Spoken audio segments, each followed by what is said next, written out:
إن هذا القرآن يهدي للتي هي أقوم. بسم اللہ الرحمن الرحیم. سورہ البقرہ کا لیکچر نمبر 16 پیش خدمت ہے، جو کہ آیت نمبر 26 اور 27 کے حوالے سے ہے.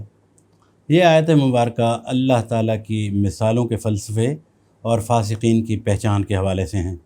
اس سے قبل ہم سورہ البقرہ کی آیت نمبر 25 تک کا ترجمہ اور انٹرپریٹیشن لے چکے ہیں، تو آئیے آیت نمبر 26 کی طرف چلتے ہیں. بسم اللہ الرحمن الرحیم.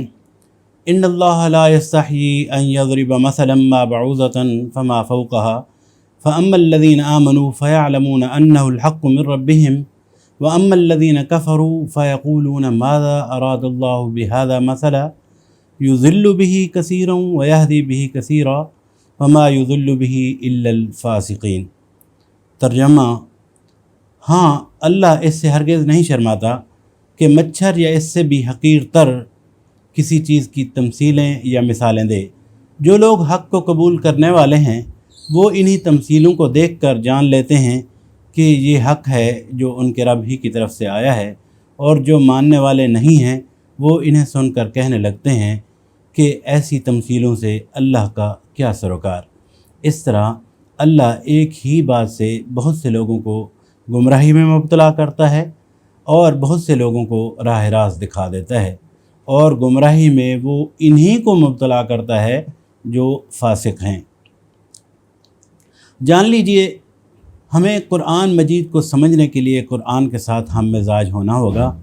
قرآن مجید کا انداز بیان تقریری ہے، جس میں خطاب کا انداز وقت، مقام، حالات اور مخاطبین کی نوعیت کے مطابق تبدیل ہوتا رہتا ہے. یہ تبدیلیاں مختلف عوامل پر منحصر ہوتی ہیں. خطاب کا مقصد بھی انداز میں تبدیلی کا باعث بنتا ہے. خطاب کا انداز ایک متحرک عمل ہے جو مختلف عوامل کے تحت بدلتا رہتا ہے کہ اپنے ہدف کو مکمل کر کے مقصد حاصل کیا جا سکے. قرآن مجید کا بھی وہی انداز بیان ہے. اسی آیت کو لیجئے. سابقہ آیت میں جنت کی بشارت سے انسان کو عمل صالح کی طرف راغب کرنے کے بعد معاملہ پھر کفار اور مشرکین کے اس اعتراض کی طرف آ گیا ہے جو وہ مکے میں کرتے تھے. اب مدینہ میں منافقین کے حوالے سے اس قسم کی صورتحال سے سابقہ پیش ہے. مخالفین دراصل اس بات پر اعتراض کرتے تھے کہ اللہ کا یہ کیسا کلام ہے جس میں مکڑی، مکھی اور مچھر وغیرہ کی مثالیں دی جا رہی ہیں، حالانکہ یہ مثالیں اللہ تعالیٰ نے لوگوں کو سمجھانے کے لیے اور مدعا اور مقصد کی وضاحت کے لیے بیان کی ہیں.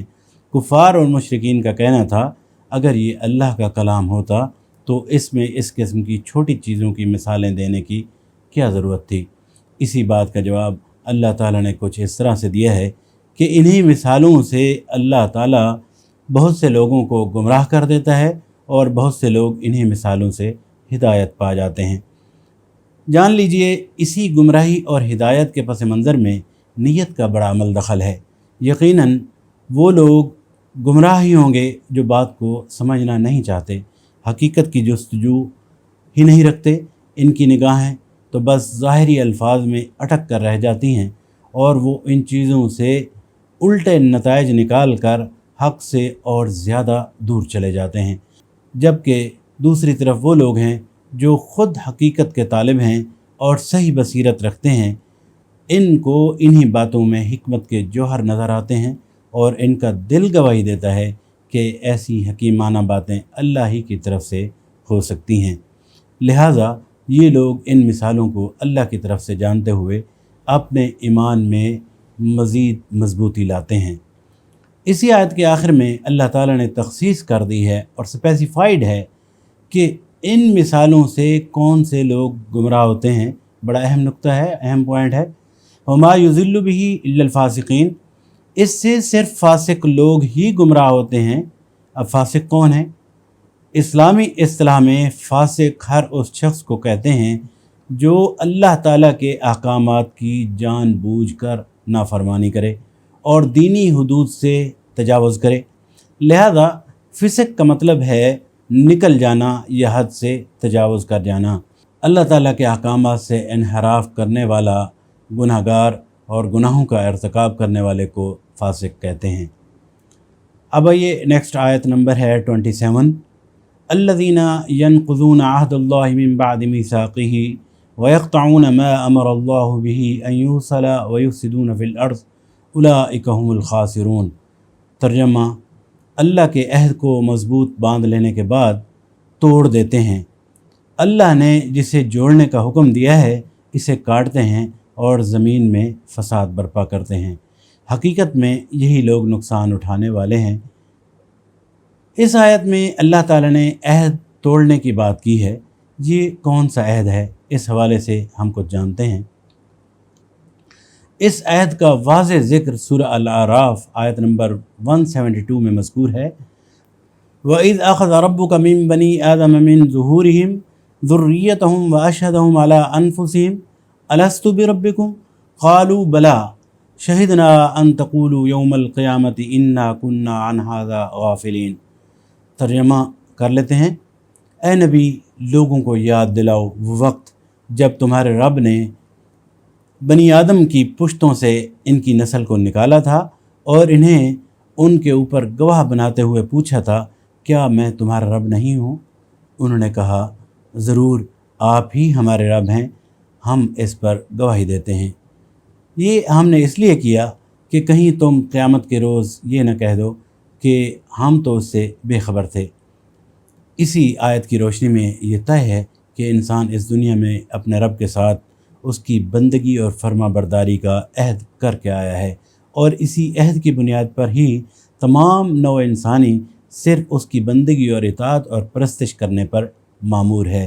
مضبوط باندھ لینے کے بعد اشارہ اس طرف ہے کہ آدم کی تخلیق کے وقت تمام نوع انسانی سے اس فرما برداری کی پابندی کا اقرار لے لیا گیا تھا۔ اسی آیت کی توضیح ہمیں متعدد احادیث مبارکہ سے کچھ اس طرح ملتی ہے کہ معاملہ تخلیق آدم کے وقت پیش آیا تھا۔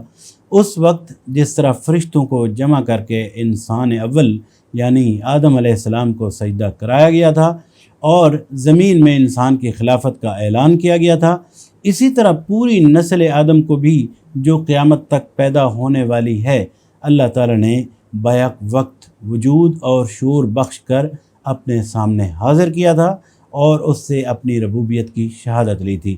اس کی مزید تفصیل سورہ الاعراف میں انشاءاللہ ہم ذکر کریں گے۔ لہذا اس بحث سے بالکل یہ بات واضح ہے کہ ہر انسان اپنے رب کے احکامات کو بجا لانے کا پابند ہے، کیونکہ وہ اپنے رب سے عہد کیے ہوئے ہے۔ اسی آیت میں لفظ وَيَقْطَعُونَ مَا أَمَرَ اللَّهُ بِهِ أَن يُوصَلَ وَيُفْسِدُونَ فِي الْأَرْضِ کہ اللہ نے جسے جوڑنے کا حکم دیا ہے اسے کاٹتے ہیں اور زمین میں فساد برپا کرتے ہیں۔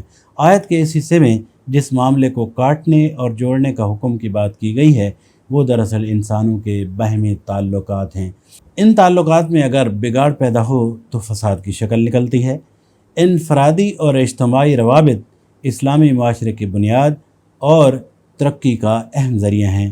یہی وہ روابط ہیں جن کی وجہ سے احساس ذمہ داری، دوسروں کی مدد، خاندانی رشتوں کا استحکام، ہمسائیگی میں تعلقات، انسان کی نفسیاتی اور اخلاقی ترقی، انہی روابط سے معاشرے میں توازن و استحکام، عدل و انصاف، احترام اور محبت کے رشتے جنم لیتے ہیں تو معاشرہ صالح معاشرہ بن جاتا ہے اور اسلامی اصولوں پر مضبوط ہوتا ہے۔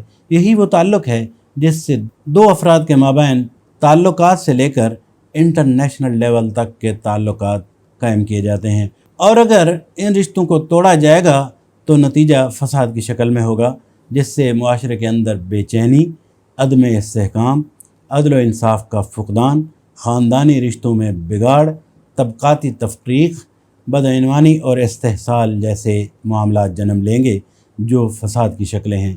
اس لیے اللہ تعالیٰ نے یہاں پر ان باہمی تعلقات کو توڑنے والوں کو فاسقین کہا ہے۔